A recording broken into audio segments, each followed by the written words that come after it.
Hello everyone. In last class we have studied about the adaptive control system.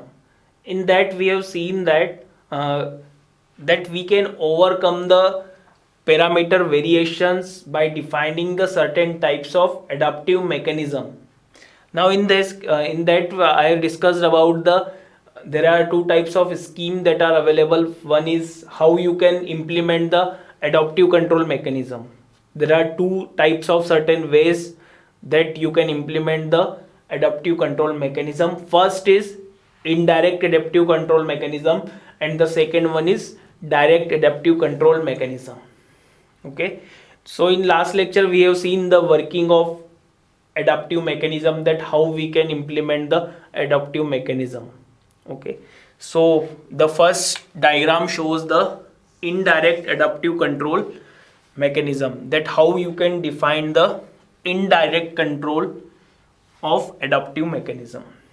So this is that green circle block is for the adaptive control mechanism. Now in that you can see I have also told in the previous class that there is a certain type of mechanism you will use in between the process output and the controller design.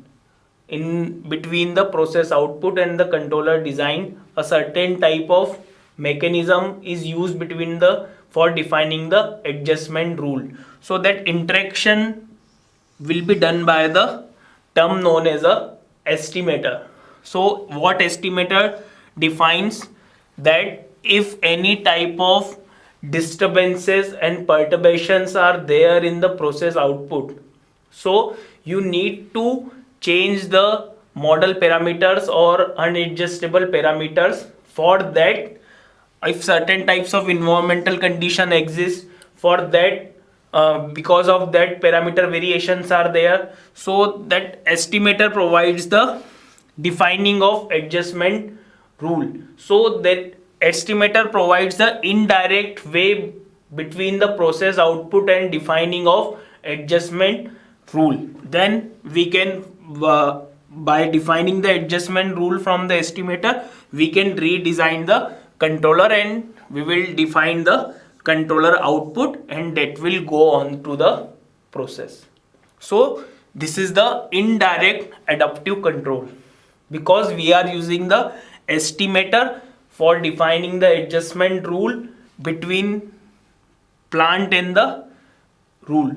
So this scheme is known as